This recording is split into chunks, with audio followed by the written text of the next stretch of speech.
Estamos começando mais um Pod da Ilha e hoje eu estou muito feliz porque está um convidado aqui super especial, empreendedor, engenheiro, visionário, é dono de uma das maiores incorporadoras do estado de São Paulo e em breve do Brasil. Luiz Franzolin, seja bem-vindo ao Pod da Ilha. Obrigado, Gui. É um prazer, uma honra enorme estar aqui. Nos conhecemos recentemente, né, pessoalmente, e saber da história de vocês também e conhecer tudo que vocês estão fazendo. Então é muito bacana e é uma honra muito grande para nós, da mesma forma, estar aqui com vocês. Muito obrigado pelo convite. Você sabe que geralmente quando você vê o seu professor, você vai cumprimentar ele, ele não lembra de você. O aluno sempre lembra do professor, mas dificilmente o professor lembra do aluno. Você não me conhecia, mas já te conhecia há muito tempo, porque eu sempre fui fã da Franzolin. Imagina. Uma incorporadora assim que eu sempre admirei. E há 4 anos atrás, quando estava aquele time de Dubai aqui, eles falaram, Gui, indica uma incorporadora bacana, eu indiquei vocês. Que legal. É bacana, obrigado por conectar o meu nome, né? A Franzolin puxa o meu sobrenome, mas também é trabalho de toda a origem dos sócios da Franzolin, então tem que sempre lembrar deles, né? O Antônio, o Gustavo, que criaram esse sonho junto comigo, né? Então é fruto do nosso trabalho esse reconhecimento e nos deixa muito honrado, né? Porque acho que ser reconhecido também faz parte da energia para o futuro aí, né? Faz quantos anos que está no ar já, Franzolin? Nós, em 2012, em outubro de 2012, nós vamos fazer 10 anos esse ano. Pô, mas você é novo, Luiz. Então, mas estamos aí na luta. Começou com a ideia de construir prédio desde quando? Desde quando nasceu ou começou com casa? Então, minha formação em engenharia civil e no 4º ano da faculdade eu fui convidado para estagiar, né? Abrir uma vaga de estágio numa grande incorporadora aqui de Bauru. E lá começou a minha história com os edifícios verticais, que é a nossa especialidade hoje, né? Nosso foco principal. E lá, né, aprendi muito, uma carreira muito bacana. Trabalhei durante 8 anos nessa empresa, onde eu também conheci os meus sócios e foi criando essa paixão, né?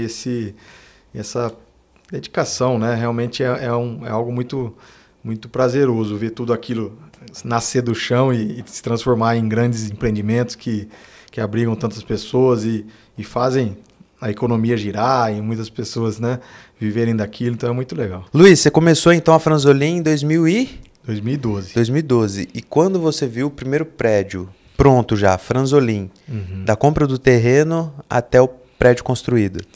Da incorporação lançado pela Franzolin foi em 2018. Nós lançamos o Elara em 2016.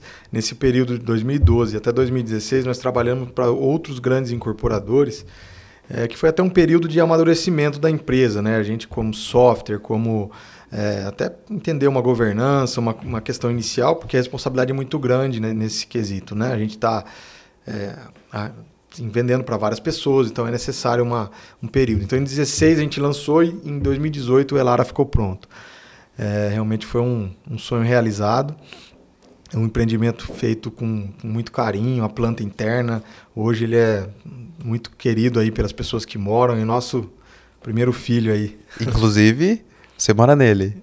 Nesse momento eu moro nele com a minha família, com os meus filhos, e é uma honra muito grande ver os detalhes, né? Eu costumo frequentar alguns apartamentos até para a gente sentir o que a gente projetou e como podemos melhorar, né? Então, nesse momento eu tô no Elara. Está sendo muito legal.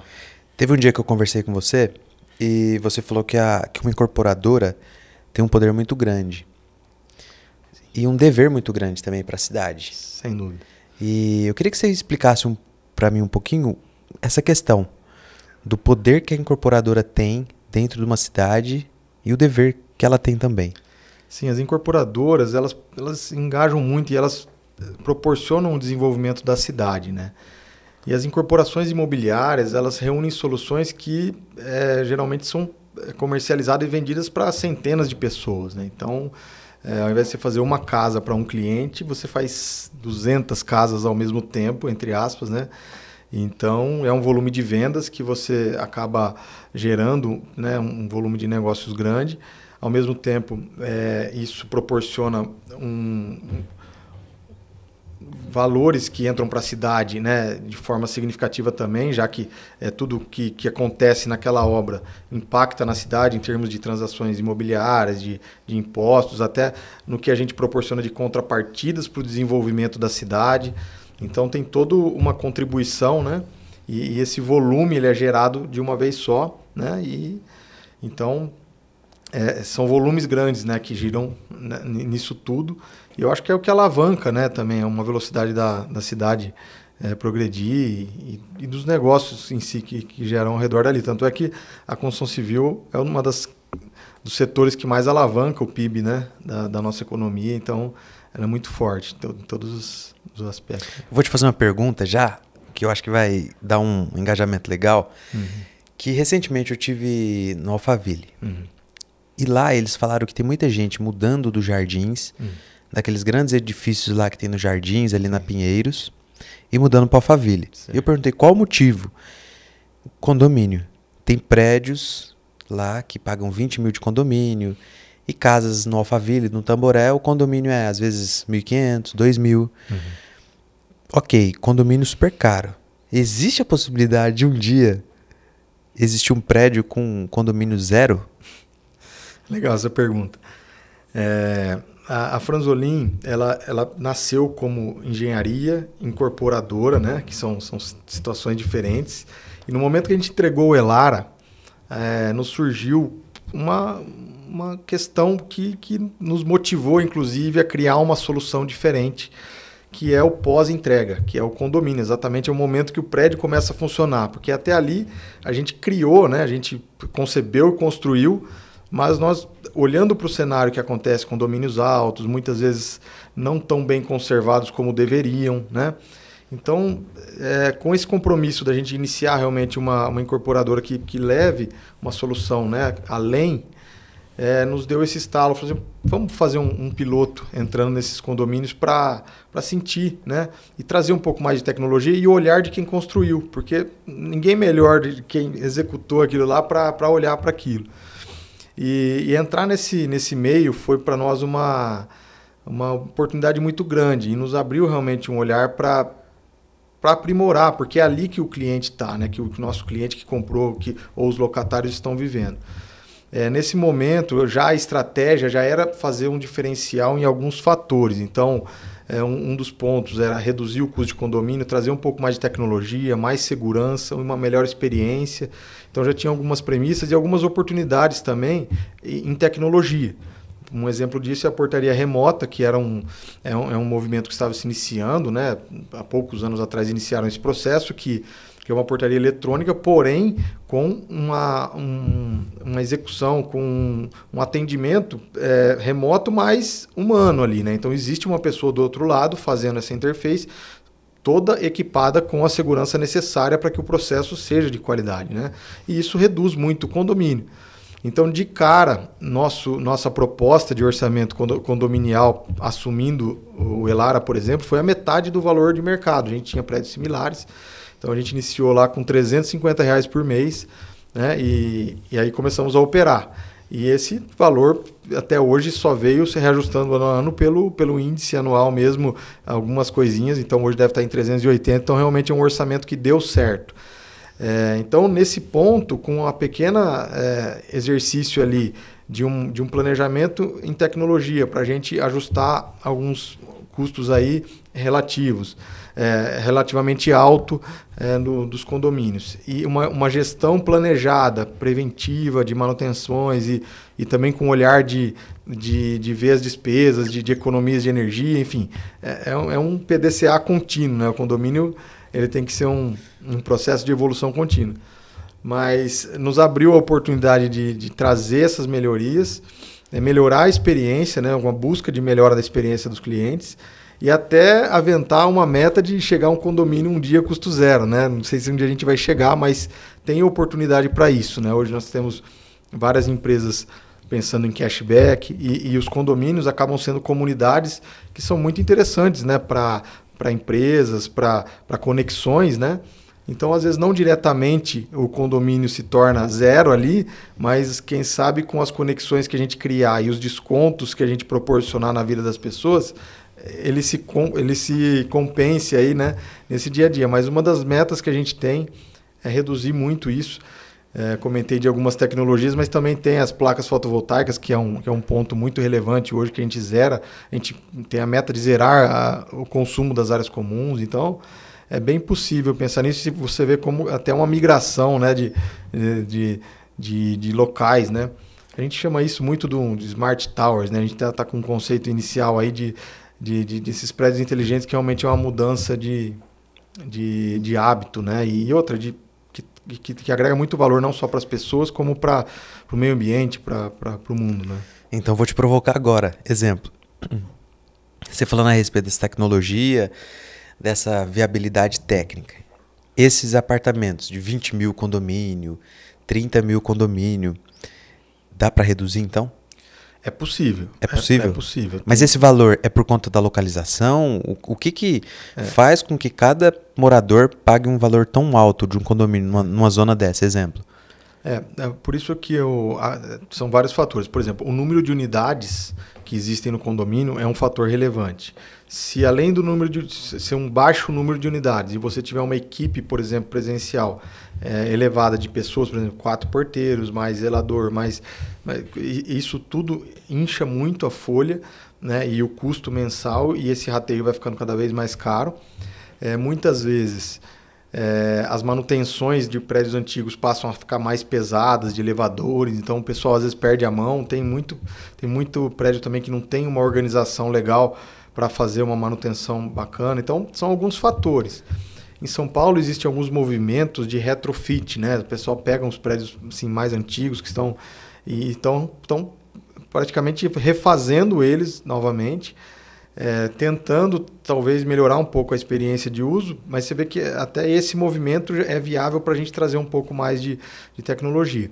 Então, para conseguir um resultado ideal, o ideal é que desde a concepção você pense nisso. Então você está concebendo lá o empreendimento, você já está pensando no reaproveitamento de água, na questão de geração de energia, na irrigação automática, porque além de tudo você ainda tem que proporcionar conforto, né? Não adianta só enxugar tudo e não ter uma boa experiência. Então a gente gera energia também para poder deixar ligado um ar-condicionado de um coworking, senão como é que a pessoa tem a oportunidade de trabalhar ali? Então a gente tem que sempre ter esse balanço, né? É econômico, mas também melhora a experiência. Então, mas é possível, desde a concepção é mais fácil, né? Então, tem alguns fatores que limitam um pouco a gente conseguir esse objetivo, né? De ser tão baixo. Mas é um sonho da Franzolin? Sim, sem dúvida. Zerar condomínio? Condomínio zero. Ia ser espetacular, hein? A gente vai pensar no empreendimento que tem esse conceito. Porque deve ser uma preocupação muito grande. O pessoal lá comentou que tem muita gente saindo desses edifícios e mudando para esses lugares. Porém, em contrapartida, tem muita gente também que prefere apartamento. Eu, por exemplo, sou um adepto à moradia vertical. Sim. E tem muitas cidades, Londrina, por exemplo, cheio de prédios, Santos, cheio de prédios. São Paulo já não tem mais casa, né? Sim, questão de segurança. Sim. Então, você acha que essa moradia verticalizada é tendência para o futuro? Eu acho que é uma tendência. O brasileiro gosta, né? De modo geral, eles gostam de uma casa, 3 suítes e tal, mas que é muitas vezes difícil você olhar para o todo em uma visão a médio e longo prazo e entendendo tudo que vai acontecer naquele período. Então, os empreendimentos verticais têm muitas vantagens. Você deixa de ter o custo de uma manutenção da área externa da sua casa, que, né, de tempo em tempo, se ela não for feita, ela vai ficando muito deteriorada. Você tem um custo de consumo de energia e água bem reduzido em relação a uma casa. Você tem a tranquilidade de às vezes, morar mais perto dos locais, da cidade, estar mais inserido. É muito mais tranquilo para você se deslocar, viajar, né? É algo que está ali sendo bem cuidado. Você tem ambientes que esses prédios que a gente proporciona, como uma academia muito estruturada, né? Uma piscina de raia que dificilmente você vai ter na sua casa. Ambientes gourmet, todo preparado, que você pode realizar ali. Você não faz todo dia, né? Mas no momento que você quer estar ali para usar e você desfruta daquilo e depois não tem que ficar, né, aquele espaço ocioso na sua casa ou cuidando e tal. Então, essas são as vantagens do que o mundo está caminhando, né? As pessoas estão querendo mais isso, né? Direcionando os seus recursos para ativos e não passivos, né? A casa tem muitos fatores que deixam ela onerosa, né?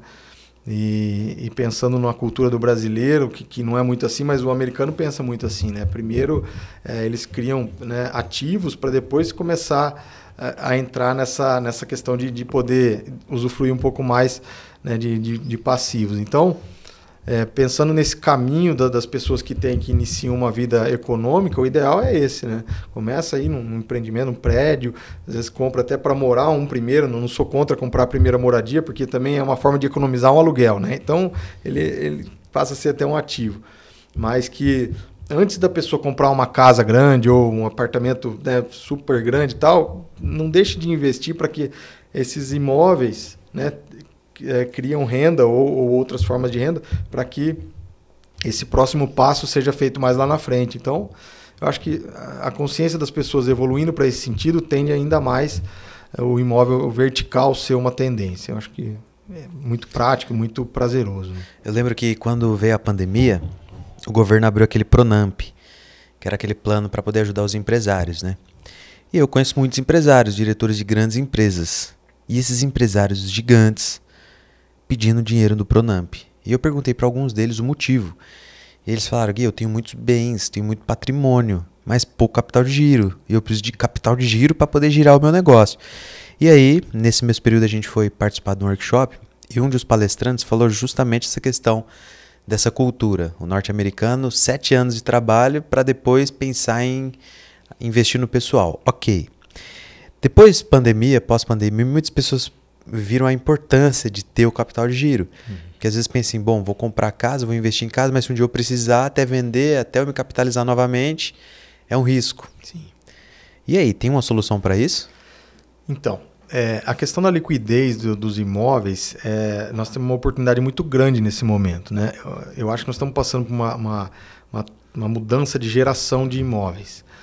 Que é os imóveis que eles estão ali sem inteligência nenhuma, é simplesmente uma construção de concreto que você entra lá, mora, e agora a gente está tendo uma oportunidade de transformar isso em prédios inteligentes, onde não só o custo de condomínio é muito baixo, assim como a experiência de morar, enfim, é uma nova geração, assim como a gente migrou do celular para o smartphone. Então, esse fator já é um ponto que torna esses imóveis novos com uma liquidez muito maior. É lógico que as pessoas têm que ter um capital de giro, isso tem que estar no planejamento financeiro, né? Mas também ficar com muito capital de giro e esse dinheiro parado, porque o imóvel também tem uma outra vantagem, que ele não para de valorizar com o tempo e muitas vezes traz rentabilidade. Então, ele remunera mensalmente as pessoas e continua valorizando. Então, tem que ser feito um planejamento financeiro de cada um, né, para não deixar esse capital de giro também descoberto numa necessidade. Mas esses imóveis dessa nova geração, eles têm toda a demanda do mercado atual para migrar para eles. Então, nós estamos num momento que é favorável para essa liquidez, entendeu? Então, hoje, por exemplo, num imóvel que você tem que é inteligente, se você colocar a venda num preço justo ou minimamente abaixo do preço de mercado, a chance de você vender ele imediatamente é muito grande. Às vezes dá aquela dó de desfazer daquele ativo tão bom que você tem rendendo, mas ele se torna muito mais líquido. E as pessoas enxergarem essa demanda represada nos prédios antigos e a capacidade que a gente tem de produzir esses empreendimentos novos é muito baixa. Então, essa migração com a educação das pessoas, entendendo e conhecendo. O smartphone é mais fácil da gente conhecer, porque a gente compra, vai vivendo com ele, a gente sente. E o prédio inteligente, muitas vezes você não sabe, você, né, tem que viver nele primeiro, ou ouvir alguém que investiu, ou tentar conhecer isso de outra forma, através até das redes sociais. Então é um pouco mais lento entender essa migração, mas tem todo o mercado imobiliário que vai migrar. Eu acho que é um dos motivos até do retrofit em São Paulo ser viável nesse momento, porque não deixa de ser uma migração do prédio antigo para o novo. Não é o que a gente faz, a gente produz prédios do zero, mas já nesse conceito inteligente que tem muita demanda. Né?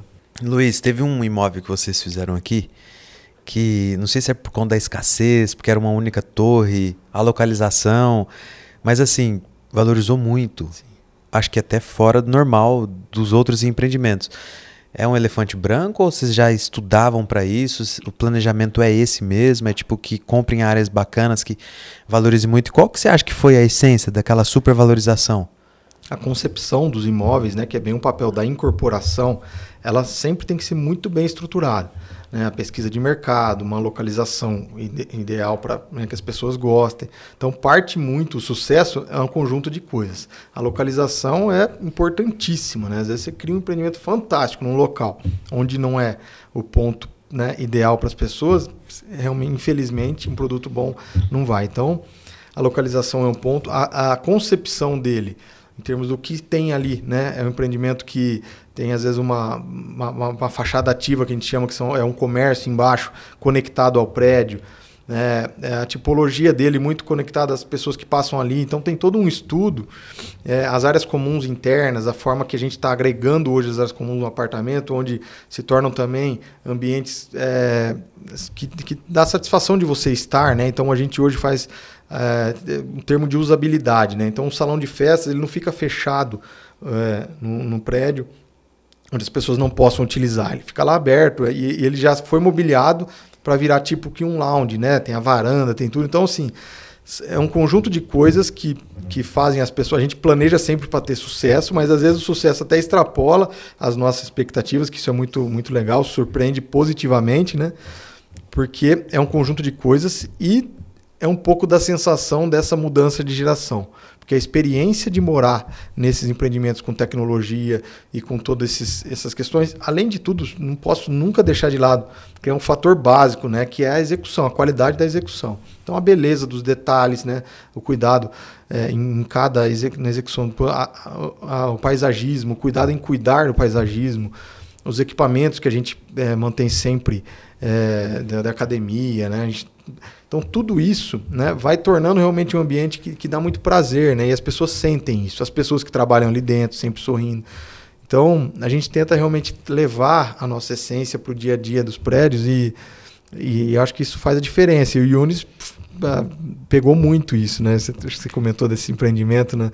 Mas ele realmente foi um sucesso. Foi incrível a valorização. Hoje... Tem pessoas que pagam muito só por ter ele, porque a vontade das pessoas morarem ali é muito grande. E é muito gratificante para nós esse resultado.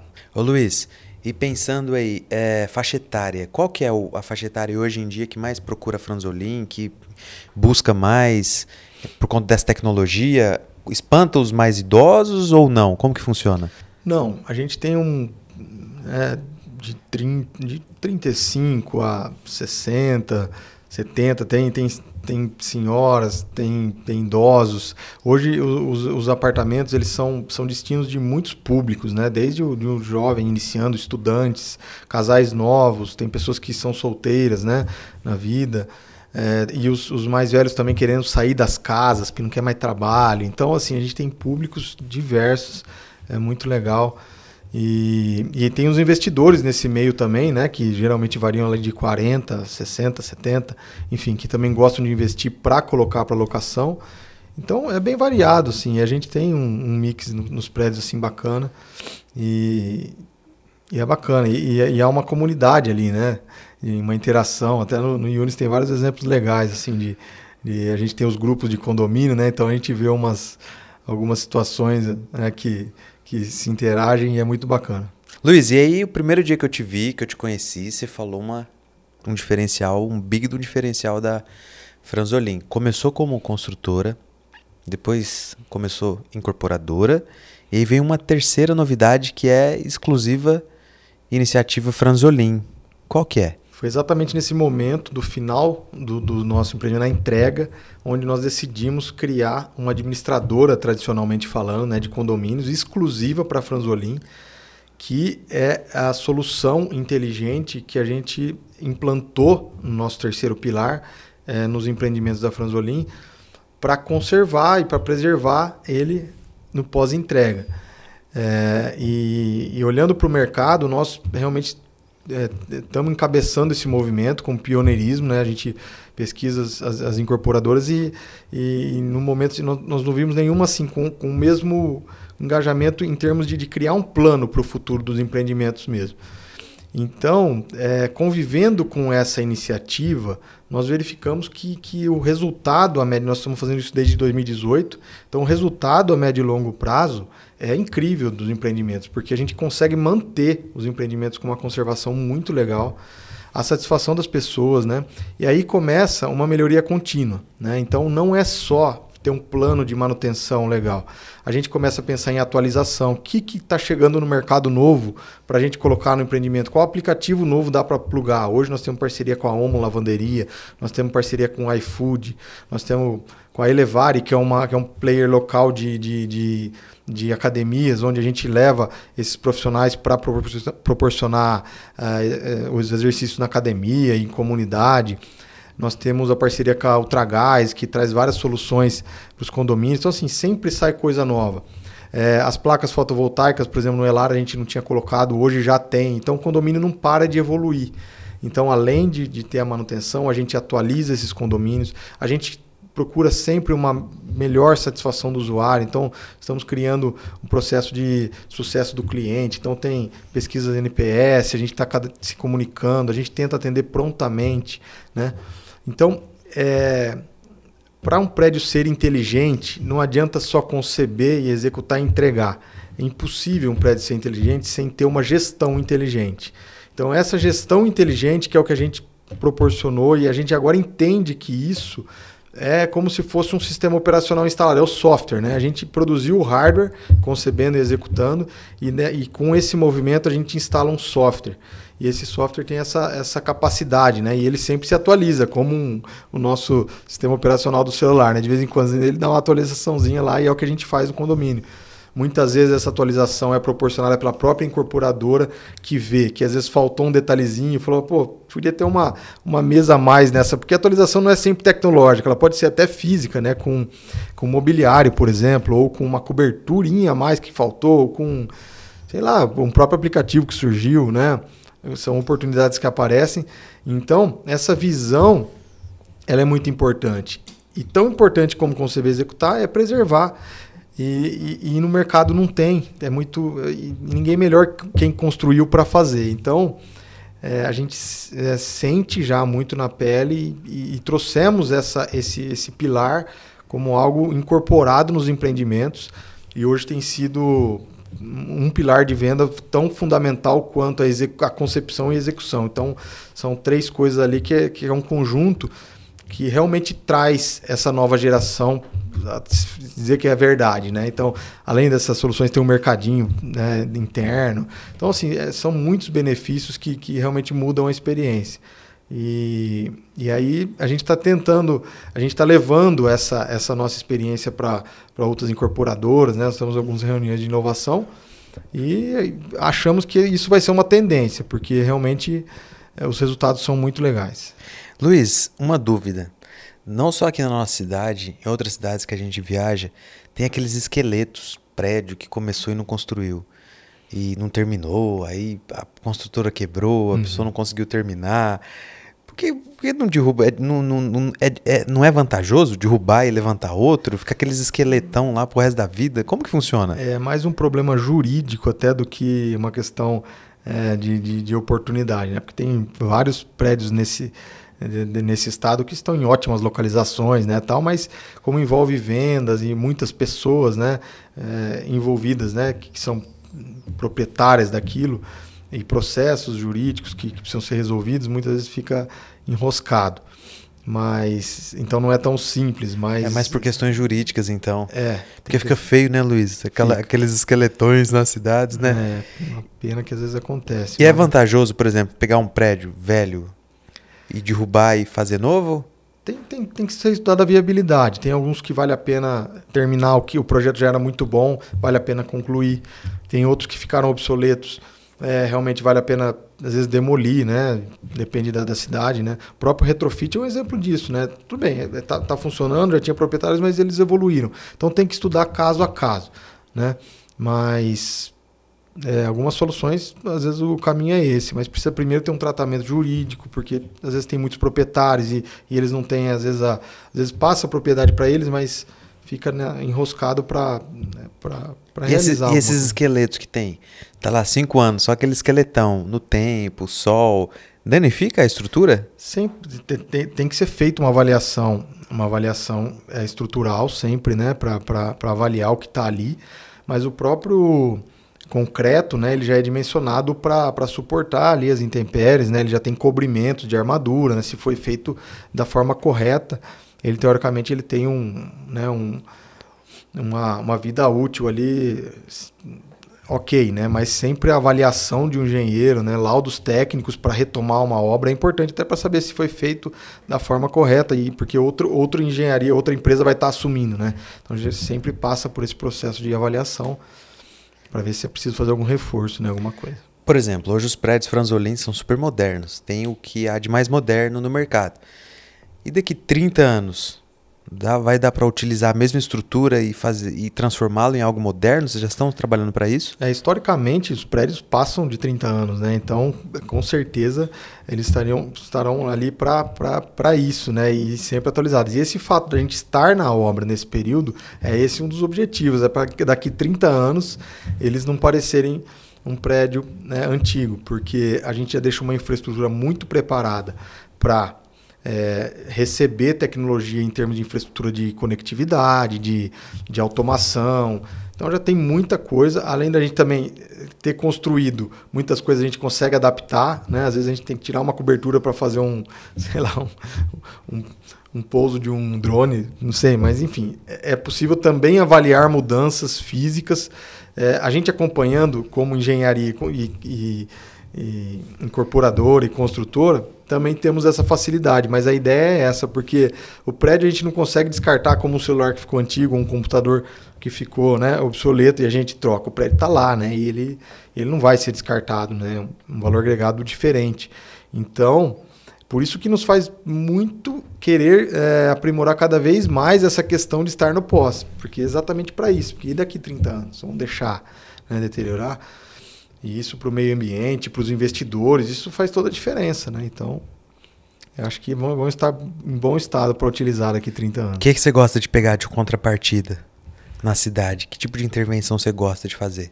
Tudo que é ligado, né, que é uma coisa coerente também, senão as pessoas que compram ali têm que pagar por algo que também não seria... Porque toda contrapartida acaba saindo do próprio negócio, né? Isso é uma consciência que eu acho legal, né? Não tem problema, porque a gente acaba impactando uma região, né, de uma forma adensada. Então é legal pensar no todo e, naturalmente, quem está usufruindo daquilo, comprando para investir, que o plano sempre é para valorizar, né, contribui. Então sempre é isso. Mas a gente sempre pensa no entorno. Então, a infraestrutura, se tiver 100% ok, beleza, então não precisamos investir em infraestrutura. Mas sempre tem praças, sempre tem a questão de iluminação, saúde, educação. Então, é um composto que a prefeitura passa, né, que a gente acaba contribuindo como um todo. Mas nunca pode se deixar, né, de pensar na questão da infraestrutura, porque é um conforto. E nessa questão também do convívio, sempre tem a oportunidade de alguns espaços. A gente tem olhado com muito bons olhos essas áreas comuns aí próximas e praças e tal. Muitas vezes a gente investe de uma maneira proporcional ou às vezes até um pouco mais do que isso, né? Imagina que muitos construtores vejam esse podcast. E tem muitos construtores que estão começando as suas construtoras ou até mesmo as suas incorporadoras. E você já errou muito para estar onde você está, né? E acertou muito também por conta de ser a potência que você é hoje. Se você pudesse dar dicas para essas pessoas, de onde que você errou, o que você mitigou e o que você não, seguindo esses passos, foram o que de fato começou a fazer a diferença na minha incorporadora. O que você falaria para essas pessoas? No nosso ramo, é você ter clareza, né, e você ter a consciência das etapas, né, de que você tem que fazer e cuidar daquele passo a passo, né, porque são muitos materiais, existe muito desperdício, a produtividade da mão de obra.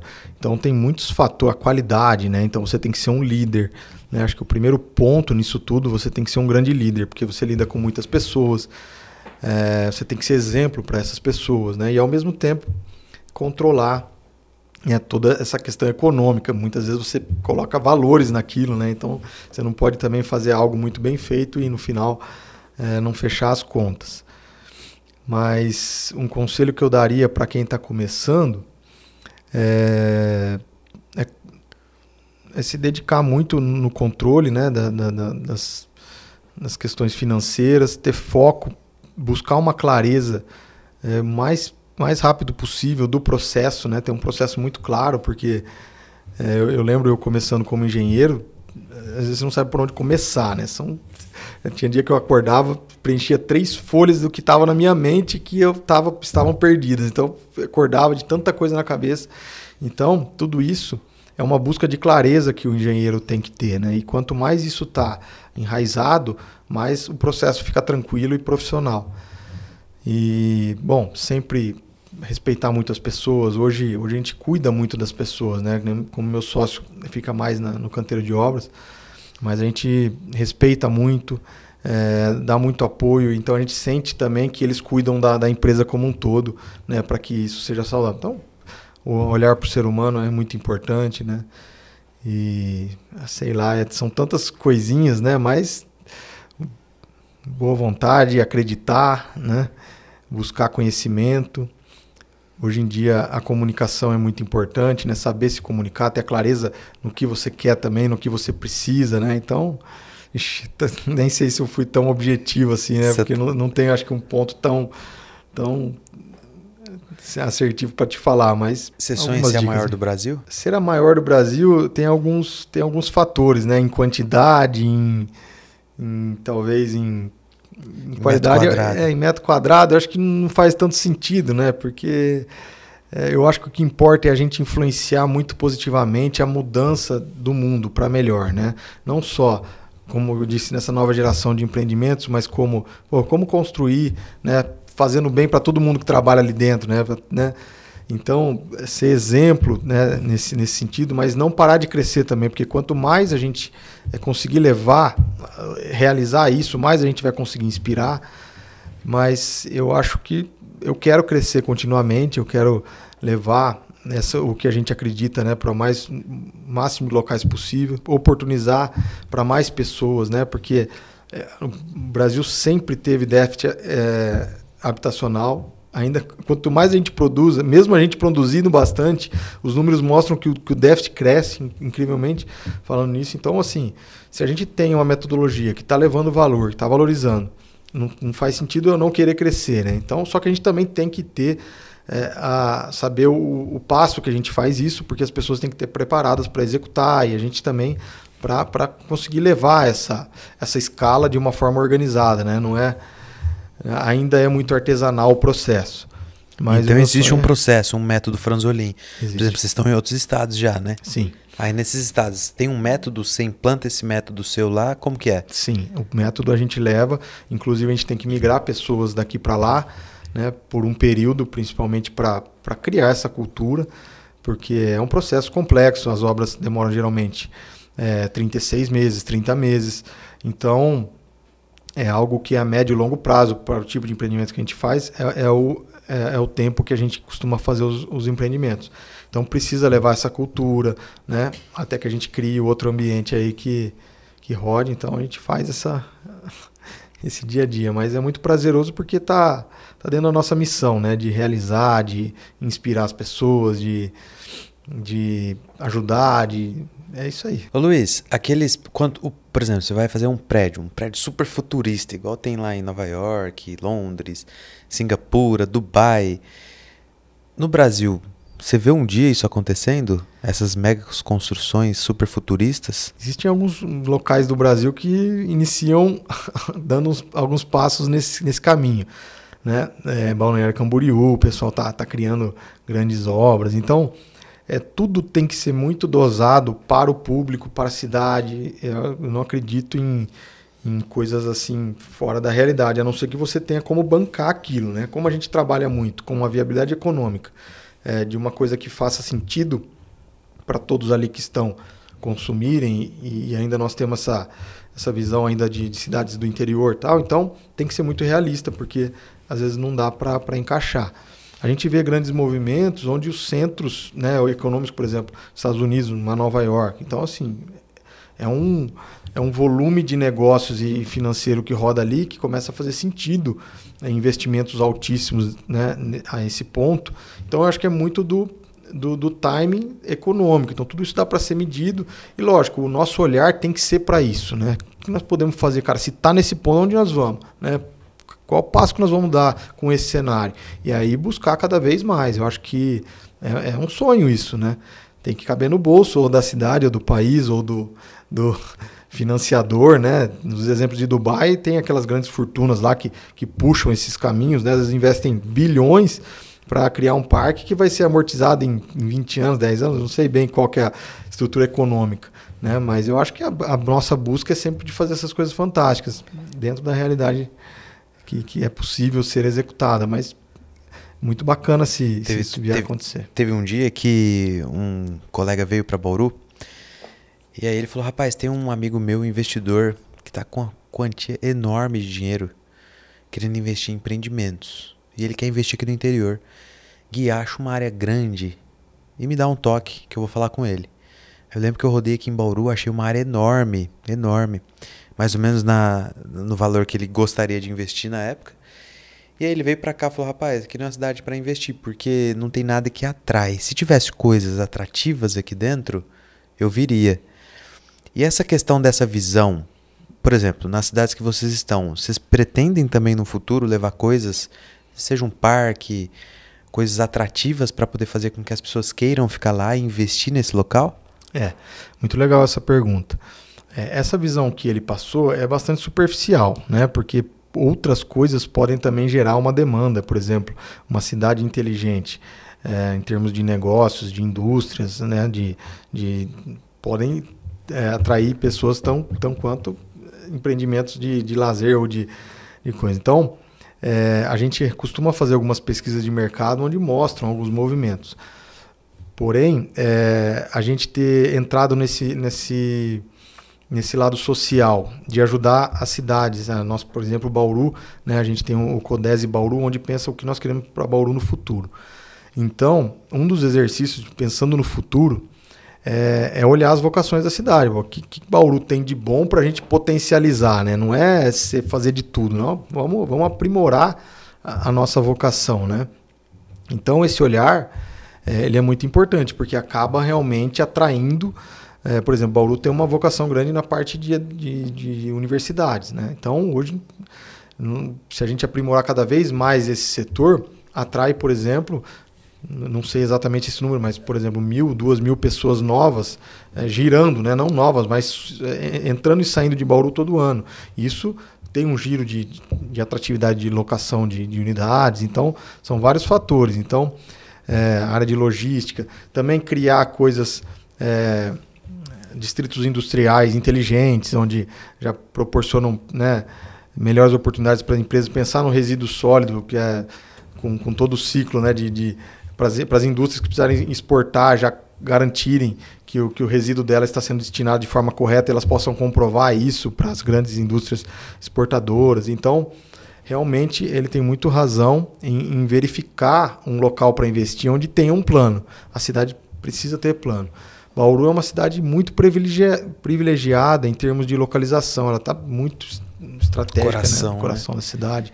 Né? E nós estamos buscando cada vez mais achar um caminho para que ela valorize. Mas a gente atua em outras regiões com vocações maravilhosas. Piracicaba, por exemplo, é uma cidade linda, né? Muito próxima de São Paulo, com pontos turísticos, e tem uma gestão de resíduos muito bacana. Ela tem 100% do esgoto tratado, né? Assim como Dourados, que nós estamos lá muito forte no agronegócio. Então, eu acho que a gente tem que entender muito a vocação da cidade, né? Antes de colocar um parque e tal, que às vezes tem a região lá de Rio Preto, que tem os parques aquáticos, né? Então você percebe que ali saem alguns. Então eu acho que é bem estratégico isso. E aí estudar essas viabilidades e trazer os especialistas em cada área, mas eu acho sempre muito legal. A gente vê os Estados Unidos chegar no ponto que chegou, né? Com aqueles parques turísticos fantásticos, né? Que eu tive o prazer de conhecer alguns. Mas é uma coisa assim maravilhosa, né? Você vê como surgiu isso, né? Então você vê que a coisa, né? São exemplos até a serem seguidos, né? A gente acaba seguindo os Estados Unidos em várias coisas, né? Parte cultural, música, não tem jeito, né? Realmente eles foram bons nesse processo de evolução. Mas eu acho que é isso. Você vê que os parques, por exemplo, são mais concentrados ali em Orlando, tal, né? Então é muito da vocação, né? Não dá para falar que Bauru, né, é legal pôr um parque aqui. Eu não sei. Nesse momento é uma resposta que eu não sei te dizer, mas que a gente tem que aprimorar cada vez mais o nosso potencial naquela vocação. Esse seria o caminho ideal. E o que faz uma cidade ficar cheia de prédio? Por exemplo, Londrina, salvo erro, é a 12ª. É a segunda cidade mais verticalizada do país, cidade, porque tem as capitais, né? A primeira, salvo erro, é Santos. O que faz uma cidade começar a encher de prédio? Eu acho que tem alguns fatores, né? Primeiro que às vezes pega uma moda, uma questão e acaba desenvolvendo. Mas pode ser até a própria estrutura territorial dela, né? Às vezes é uma cidade que tem demanda e não tem muito território, precisa começar a verticalizar. Existe a questão do relevo, né? Às vezes o relevo pode proporcionar que seja mais viável prédios do que horizontais, né? A exemplo, tem outras cidades que são bem horizontalizadas, né? Então, tem alguns fatores aí que influenciam. Tem gente, Luiz, que às vezes tem condições, tem vontade de morar em apartamento, mas tem medo. Fala que tem medo de cair. Existe essa possibilidade? É muito remota, quase nula, né? Quase nula. Tem que ser muito a irresponsabilidade, né, na construção, assim, E o prédio, assim, ele vai dando sinais, né? Quando a coisa vai ficando perigosa, ele apresenta alguns sinais estruturais que é possível, né, você evitar uma tragédia com pessoas, mas é muito raro. A gente vê pouco, né? Acontece de vez em quando, mas geralmente quando acontece é porque o processo construtivo foi muito, muito mal feito. Você faz prédio para durar quanto tempo? A vida toda? A vida útil, existe até uma vida útil, né? 50 anos e tal, mas tudo existe uma vida útil, né? Mas na prática eles são... hoje em dia existe um processo de verificação, né, dos empreendimentos anualmente, a cada 3 anos. Então essa verificação estrutural ela é cuidada também no processo hoje do prédio. Então os reforços podem ser executados, né? É muito raro, porque os prédios bem construídos hoje, o concreto armado, que é o que tradicionalmente a gente usa, ele vai longe. Então não tem muito essa data, ela é relativa e se você conservar também é algo que vai com o tempo aí, não tem perigo de se desfazer. Tem gente que fala, né, eu tenho medo de morar em prédio, eu tenho um tio mesmo, quando começa a ventar muito, ele mora no prédio, ele fica morrendo de medo. Ai, precisa esse negócio cair aqui. Balneário, fizeram uns prédios bem altos lá, né, e acabou tendo uma vibração lá no último andar. Saiu até no Fantástico, né? Foi, ali acho que deve ter dado um desconforto. A piscina balançando, né? Mas essa vibração é natural. É normal. Ali parece que foi um conjunto de fatores que, pelo vento que deu, acabou combinando uma... É normal, então. É normal, mas ali acho que foi um conjunto de fatores assim que a própria frequência do prédio casou com a onda do vento e aí somatizou uma vibração, mas assim, ele, estruturalmente falando, sim. Ele é dimensionado para suportar vibrações, assim. Ele até vibra para não quebrar, né? Então ele tem uma flexibilidade até para que a gente não sente, né? Mas ele se mexe um pouquinho. O pessoal fala que estádio de futebol também balança bastante, né? Exatamente. Quando a torcida começa a pular, balança, aí tem que dar um medo de cair todo mundo. Então é comum isso acontecer, é normal, já estava previsto. A estrutura prevê isso.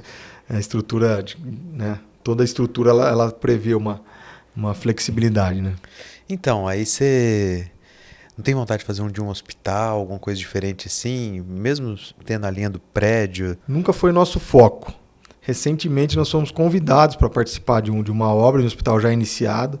Então nós começamos a entrar nesse mundo, que é o pilar nosso de engenharia, né? Então a gente presta serviço de engenharia também. E nós tivemos o prazer de ser convidado para uma obra muito bacana aqui em Bauru. É um projeto apaixonante. Conhecer como é feito um hospital em termos de projeto, de estratégia de projeto, é muito legal. Existe muita tecnologia envolvida. Como assim? Explica pra gente. Para nós leigos. Existe muito cuidado com infecções, com pressões de sala de cirurgia, com procedimentos onde as pessoas têm que estar. Então, assim, acho que partiu-se, tudo parte, né, de conseguir salvar aquela vida. Então vão surgindo critérios e foram se transformando em normas técnicas, né? Então você vê a complexidade de detalhes para se conceber um hospital é uma coisa incrível, assim, a gente nem imagina. Então tem salas de cirurgia que tem pressão positiva, outras negativa, tem pontos que pessoas que área de risco, né, de contaminação, outras não. os leitos tem que ser de UTI, tem que ter os padrões mínimos, então assim, e tudo com um porquê, né? Então é um projeto muito legal. E a gente sabe que a questão da saúde é um ponto muito sensível, né, da vida do ser humano, né? A gente sempre, quando precisa, gosta de se sentir, pelo menos, né, a gente sabe que estamos numa passagem, mas naquele momento que a gente precisa, ou que um ente querido precisa, é muito legal saber que ele está em boas mãos, ou num local que tenha uma estrutura que, né, não vai deixar... Hoje nós temos muita evolução na medicina, né? E as pessoas, às vezes, conseguem superar problemas de saúde por conta da gente estar evoluído nesse ponto. Então, é legal contribuir com isso, né? Eu me apaixonei, vou ser sincero que é uma área que, se a gente tiver mais oportunidades aí de ajudar, seria legal. Até falamos com um parceiro hoje, né, de outra cidade que é dessa área, investidor nosso, falei, vem aqui conhecer, né, o hospital que a gente está participando, né? Quem sabe te inspira a investir aí também, porque eu acho que é isso, né? O nosso país vai evoluindo com os exemplos, com a vontade das pessoas. Eu acho que não dá para a gente querer fazer tudo sozinho. Então a gente tem que soltar, né, essas coisas boas que vão aparecendo, porque eu acho que sempre pensando naquela questão abundante, né? Nós temos um país, né, tão fértil, com tantas...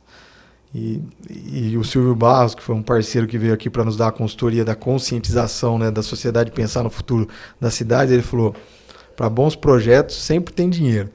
Então, acho que fica aquela consciência de sempre, falar, pô, esse projeto é bom, então vamos buscar viabilidade, né, seja do Estado ou particular, né, mas é assim que o país vai mudando, né? A gente vai contribuindo. E está se falando bastante na biofilia, né? Que ambientes com a biofilia propiciam qualidade de vida melhor para os moradores. Só que eu sei que na engenharia, na arquitetura, a planta tem os seus desafios, né? Criar um jardim vertical, às vezes uma sacada com jardim, tem irrigação, tem planta, Sim. tem filtração depois. Sim. Como que é, Luiz, esses desafios? Vocês pensam nessa questão também da biofilia ou ainda não é uma pauta tão quente? Com certeza. A natureza para nós é um fator muito relevante, né? A gente gosta muito, inclusive, estar nos condomínios pós-entrega e preservar esse paisagismo é algo que nos dá muito prazer e que realmente é delicioso ver aquelas flores, aquele jardim totalmente cuidado. É muito bonito e muda a vida das pessoas mesmo, né? O ser humano precisa disso, né? Existe esse fator que você comentou. A gente tem que tomar muito cuidado com algumas ações, porque as incorporações são criadas ainda no mundo virtual, né? A gente cria imagens e muitas vezes as coisas, a gente entende que o desempenho daquilo vai ser perfeito. E muitas vezes na prática pode causar algumas patologias que incomodam mais do que o fato de ter aquela beleza que no papel você sonhou com aquilo. Então, é um cuidado, na verdade é um cuidado para que as coisas não se tornem um problema, porque não pode aquilo se tornar algo muito oneroso, né, algo que vai incomodar o vizinho de baixo ou transformar aquele prédio num prédio feio. Então, existem alguns fatores de impermeabilização que a gente tem que tomar cuidado, que uma vez que está concebido, ele vai durar aqueles 50 anos ou mais que a gente falou, né, no mínimo. Então é um filho que você está colocando. Então a gente se cuida muito nesses detalhes, a gente é muito responsável em pensar nisso. Então já existem algumas iniciativas, a gente tem que estudar as patologias, mas aonde a gente sente segurança, a gente enche de verde. É um dos carros-chefe, a gente gosta muito. Legal. Luiz, e aí tem aquelas sacadas grandonas, eu lembro que um pessoal comenta, né, que fazer o cálculo da piscina em balanço é um trabalho muito grande. Tem algum empreendimento de vocês que tem, tipo, piscina nas sacadas? Ainda a gente não executou piscinas nas varandas. Mas é de fato um desafio? Olha, para executar não. A gente pensa mais na questão do uso. A gente está posicionado em apartamentos assim, até 125 metros, que eu acredito muito que atinge bem esse público que precisa de uma solução top e consegue com um valor não tão alto, né, fazer essa aquisição. A gente também faz esses altos padrões para outro incorporador e tal. Então, assim, tecnicamente falando, é tranquilo. Eu só não sei se uma piscina dentro de um apartamento é mais uma questão de comercial ou se realmente ela vai ser útil ali na varanda, né? Porque ela acaba tomando um espaço, é algo que você tem que cuidar continuamente para não ficar, né, uma situação, né, indesejada. A gente já viu alguns prédios também que deixaram de ter a piscina, mas é bem legal, assim, é uma questão de opção, né? E mais uma vez, de um estudo para ver se aquilo realmente faz sentido. Porque o que eu sou muito a favor, por exemplo, é da gente criar um parque aquático dentro de um prédio, uma grande piscina que vai muito além, às vezes, da expectativa de uma raia, né? Às vezes é dupla raia, com uma praia, borda infinita, onde você sabe que ali embaixo você tem um lazer muito bacana, que você possa, né, treinar, curtir.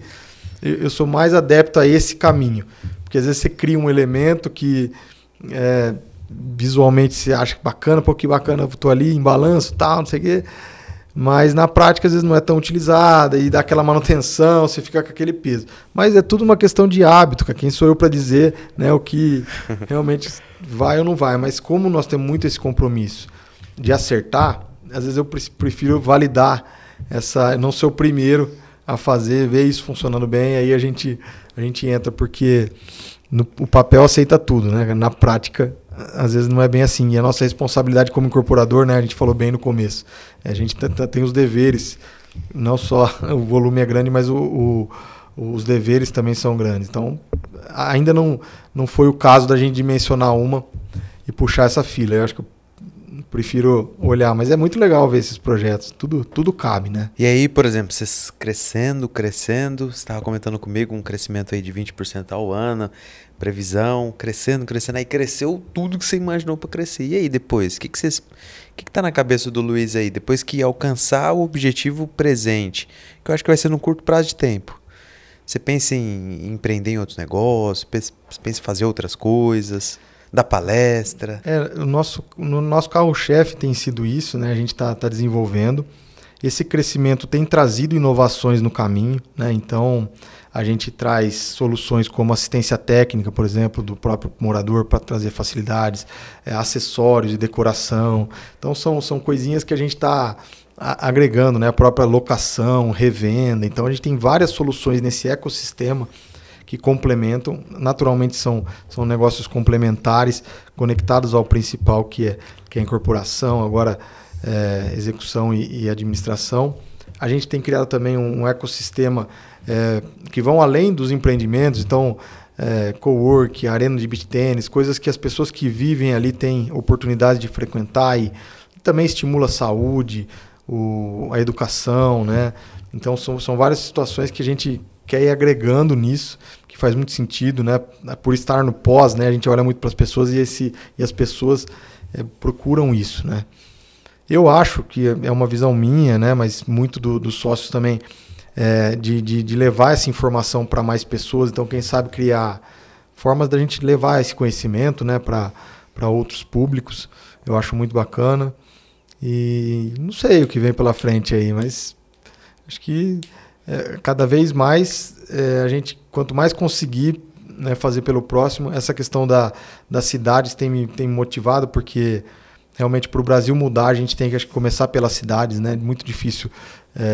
Lógico, o federal é o mais forte, né, o que consegue ajudar, mas se a gente não tiver a consciência dentro da cidade de começar a disseminar isso, né, para os estados e para o país, eu acho que vai ser difícil, né? Tem que vir ao contrário das empresas de cima para baixo, acho que nós vamos ter que ir de baixo para cima, levando essa cultura. Então, eu acho que é isso, e devagarzinho, né, melhorando a vida das pessoas, e acho que as coisas vão fluindo com o tempo, né? Tá mudando tanto que eu tenho até dificuldade de falar o que vai ser, né? Mas esses são os planos.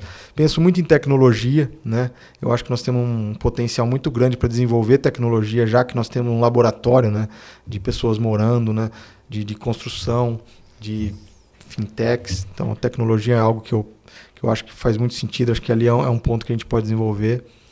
É isso, comunicação tem me envolvido bastante. Acho que para o Brasil mudar também, a gente tem que ter bons comunicadores, né? Levar a mensagem, saber transformar as pessoas.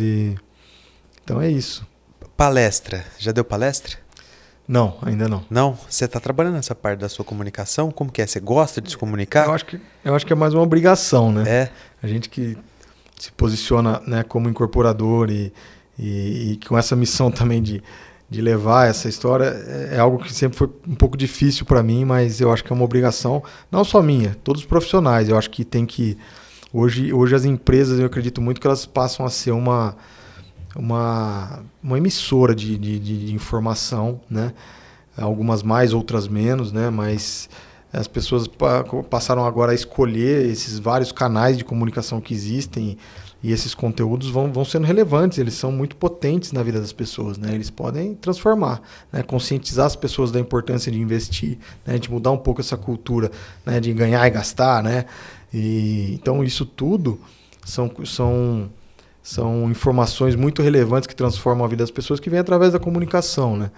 Então a gente, entendendo essa importância, eu acho que todos os profissionais têm que partir muito para isso. Hoje está muito mais fácil, né, das pessoas se comunicarem. Todo mundo tem um dispositivo que consegue chegar no número de pessoas que ele for capaz, né?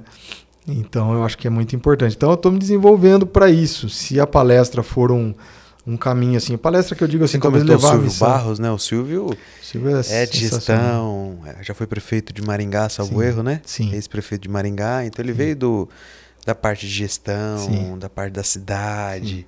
E aí é o Codese Bauru. O Codese, nosso é Codese Bauru. Tem alguns Codeses aí distribuídos pelo Brasil. Em Maringá é o Codem, né? Nós seguimos esse exemplo. Perfeito. É muito legal. Eu acho que é isso. Mas tem essa importância da comunicação. Se for necessário as palestras, né, para levar a informação, né, vamos lá. Mas ainda não é uma prática que eu venho fazendo. Esses dias eu fui nessa minha ida para Alphaville, eu conversei com um rapaz que é mestre em lançamentos digitais. Ele faz um monte de lançamento. Ele disse: você já está fazendo lançamento? Tô fazendo lançamento. E aí, quanto você já fez? Eu falei a quantidade que eu já tinha feito. E falei que estava fazendo mais 2 atual. Ele falou: mas cadê? Eu falei: não, eu estou construindo, eu estou editando os vídeos, estou criando material. Ele falou: não, rapaz, você está fazendo errado. Você tem que fazer igual a incorporadora faz, igual a construtora faz. Eles vendem todos os apartamentos e depois eles começam a construir. Lançamento digital é assim. Eu falei: rapaz, ele tem razão. Então, o que é novidade hoje para o marketing, que é os infoprodutos, lançamentos digitais, isso já faz há muito tempo, né? Exatamente. É até o metaverso que eles falam, né? O metaverso já existe na incorporação imobiliária há muito tempo, ainda não é materializado digital, né? Mas a incorporação imobiliária é você vender algo que não existe ainda. Perfeito. E o metaverso ainda está materializando no mundo digital. Mas é um processo que ainda vai ficar pronto, né? E são com volumetrias reais, né? Sim. Esse é o cuidado, né? Que as plantas, né, tem que demonstrar a realidade. E o cartório, todo o processo de inscrição no empreendimento, a gente tem que levar isso, né, perfeito, para que as pessoas não compram algo que não existe ainda e ainda frustre a expectativa, né? Então, acho que só muda a nomenclatura, né? O jornalista deixou de ser jornalista, passou a ser copywriter. Aí agora o metaverso. E existe a possibilidade da Franzolin no metaverso? Existe. Existe porque, é o que eu falo, assim, a gente já cria imagens, a gente já cria maquetes virtuais. Perfeito. Que ela só não está na web, né? Na verdade, ela já existe, porém, no local ou em materiais que a gente acaba mandando estáticos, né? Mas isso só basta a gente ter capacidade de rodar isso no mundo virtual para que isso seja totalmente palpável. Isso já está muito próximo. Eu acredito que nos próximos 5 anos a gente já tem os nossos apartamentos no mundo virtual antes de ficarem prontos. Porque daqui a uns dias pode ter pessoas de fora querendo comprar um Franzolin. Através do metaverso ela pode visualizar de onde ela estiver, né? Sem dúvida. Os cômodos que estão ociosos. Sem dúvida. Os abertos. São muitas possibilidades ali, né? Então tem infinidade de possibilidades dentro da incorporadora, hein? Tem muitas, eu acho que... Então é essa força que você falou lá atrás para mim, que a incorporadora tem. Exato, e existem projetos muito grandes, principalmente na capital, em São Paulo, de bilhões de faturamento, né? Então, e às vezes se investem milhões em estandes de vendas, por exemplo. Em São Paulo é exemplo disso, milhões e milhões mesmo, 10, 15 milhões. Então, a capacidade de investimento, né, em uma solução digital, né, para isso se acelerar, por exemplo, das incorporadoras, eu acredito que é muito, muito real, né? Porque já existe um movimento muito forte para tentar trazer para a realidade algo que ainda vai existir, né? Então, eu acredito muito nessa força. Eu fico muito feliz você estar aqui junto com a gente hoje no Pod da Ilha. Eu já era um franzolover há muito tempo, como eu disse para você. Te chamei já há um tempo atrás aqui no podcast, e aí sua agenda corrida, mas fico feliz de você ter vindo aqui, viu? Acho que é muito importante essa questão da comunicação, de fato. Eu lembro que um dia eu falei para uma pessoa numa palestra que eu fui convidado, eu falei, não tô afim de falar nada hoje.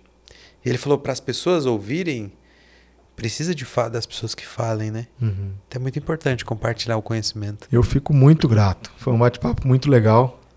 Os temas que a gente abordou, né, não foram combinados, mas se conectaram muito com o que a gente faz. Então, eu te agradeço. Quero te parabenizar também por esse canal. Muito bem feito, né, nos detalhes.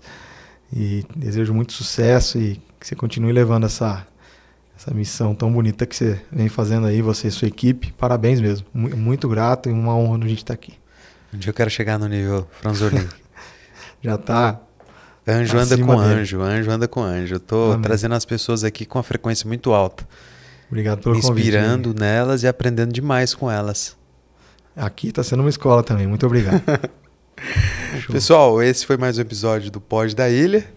Tá aqui embaixo na descrição um pouquinho das redes da Franzolin e eu garanto que vocês vão gostar demais. O insulano da vez hoje foi o Luiz Franzolin e aguardo vocês no próximo episódio do Pod da Ilha.